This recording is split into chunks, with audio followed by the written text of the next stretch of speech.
ബിസ്മില്ലാ വൽഹംദുലില്ലാ വസ്സലാത്തു വസ്സലാമു അലാ അഷ്റഫി റസൂലില്ലാ വഅലാ ആലിഹി വ അസ്ഹാബിഹിൽ ഫായിസീന ബിരിദല്ലാഹ് അമ്മാ ബഅദ്. ഒരിക്കൽ നബി സല്ലല്ലാഹു അലൈഹി വസല്ലമ തങ്ങളും സ്വഹാബാക്കളും യുദ്ധം കഴിഞ്ഞ് മദീനയിലേക്ക് തിരിച്ചു വരുമ്പോൾ നബി സല്ലല്ലാഹു അലൈഹി വസല്ലമ തങ്ങൾ സ്വഹാബാക്കളോട് പറഞ്ഞു, റജഅന മിനൽ ജിഹാദിൽ അസ്ഗർ ഇലൽ ജിഹാദിൽ അക്ബർ. ഒരു ചെറിയ യുദ്ധത്തിൽ നിന്ന് നാം തിരിച്ചെത്തിയിരിക്കുകയാണ്. ഇനി നമുക്ക് ചെയ്യാനുള്ളത് ഒരു വലിയ പോരാട്ടമാണ്. ബഹുമാനപ്പെട്ട സ്വഹാബത്ത് യുദ്ധം ചെയ്ത് അവശരായി ക്ഷീണിച്ച് നാട്ടിലേക്ക് വരുമ്പോഴാണ് നബി സല്ലല്ലാഹു അലൈഹി വസല്ലമ തങ്ങളുടെ ഈ വാക്ക്. സ്വഹാബത്ത് ചോദിച്ചു, നബിയെ, വഹൽ ഹുനാക്ക ജിഹാദുൻ അഅ്ളമു മിൻ ജിഹാദിൽ കുഫാർ. കാഫിരീങ്ങളോട് യുദ്ധം ചെയ്യുന്നതിനേക്കാളും ഒരു വലിയ യുദ്ധം ഇനി നമുക്ക് ചെയ്യാനുണ്ടോ?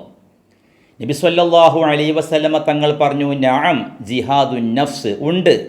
സ്വന്തം ശരീരത്തോട് ചെയ്യുന്ന സമരം, അതാണ് കാഫിരീങ്ങളോട് ചെയ്യുന്ന സമരത്തിനേക്കാൾ വലിയ പോരാട്ടം, വലിയ സമരം.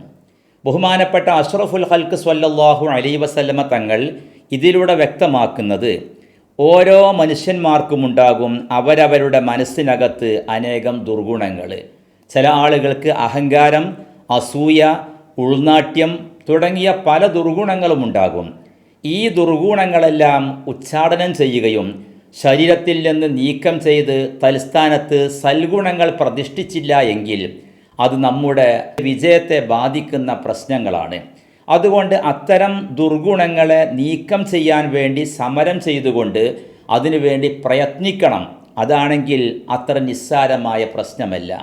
മനുഷ്യൻ്റെ മനസ്സിനകത്തുള്ള ഇത്തരം ദുർഗുണങ്ങളെ ഇല്ലായ്മ ചെയ്ത് തൽസ്ഥാനത്ത് സൽഗുണങ്ങൾ പ്രതിഷ്ഠിക്കുക എന്നത് ദുഷ്കരമായ പ്രയാസകരമായൊരു കാര്യമാണ്. അതുകൊണ്ടാണ് ജിഹാദുൽ അക്ബർ, വലിയ പോരാട്ടം എന്ന് നബി സല്ലല്ലാഹു അലൈഹി വസല്ലമ തങ്ങൾ അതിനെ വിശേഷിപ്പിച്ചത്.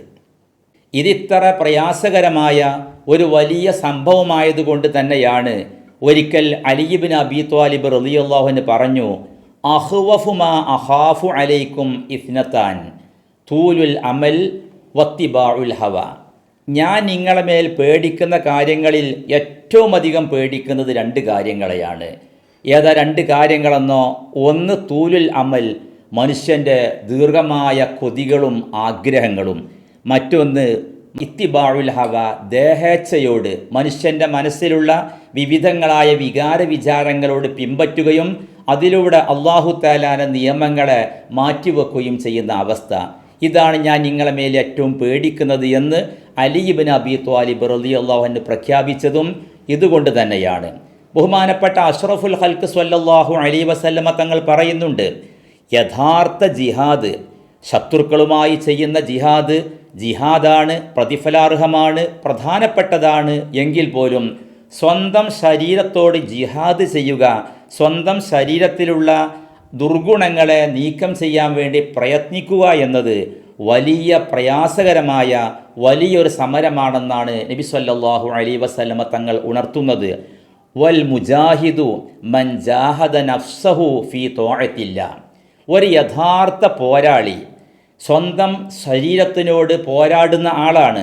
ഫീ ത്വാഅത്തില്ലാ, അല്ലാഹു തആലാനെ അനുസരിച്ച് ജീവിക്കുവാൻ വേണ്ടി വിഘാതമായി തടസ്സമായി നിൽക്കുന്ന തടസ്സങ്ങൾക്കെതിരെ യുദ്ധം ചെയ്യുന്നവനാണ് യഥാർത്ഥ പോരാളിയെന്ന് ബഹുമാനപ്പെട്ട അഷ്റഫുൽ ഖൽഖ് സ്വല്ലല്ലാഹു അലൈഹി വസല്ലമ തങ്ങൾ വ്യക്തമാക്കുന്ന ഹദീസിലുണ്ട്. ചുരുക്കത്തിൽ മനുഷ്യന് ഒരുപാട് ദുഷിച്ച സ്വഭാവങ്ങളുണ്ട്, ദുർഗുണങ്ങളുണ്ട്. ഇതെല്ലാം നീക്കം ചെയ്യൽ മനുഷ്യനെ സംബന്ധിച്ചിടത്തോളം അനിവാര്യമാണ്. അത് പെട്ടെന്ന് നീക്കിയാൽ നീങ്ങുന്നതുമല്ല. അതിനുവേണ്ടി നല്ല കഠിനമായ പ്രയത്നം തന്നെ അതിൻ്റെ ബാക്കിൽ ആവശ്യമാണ്. അത് ആ രീതിയിൽ നീക്കം ചെയ്യൽ ഓരോരുത്തർക്കും അനിവാര്യവുമാണ് എന്നാണ് ഈ ഹദീസിൽ നമുക്ക് പഠിക്കാനുള്ള പാഠം. അല്ലാഹു സുബ്ഹാനഹു വ തആല അവൻ്റെ യഥാർത്ഥ അടിയാറുകളെ കൂട്ടത്തിൽ ഉൾപ്പെടാനും ഹൃദയശുദ്ധി വരുത്തി മരിക്കുന്ന സമയത്ത് പൂർണ്ണ മുഅ്മിനായി മരിക്കാനും നമുക്കെല്ലാവർക്കും തൗഫീഖ് നൽകി അനുഗ്രഹിക്കുമാറാവട്ടെ. വൽഹംദുലില്ലാഹി റബ്ബിൽ ആലമീൻ.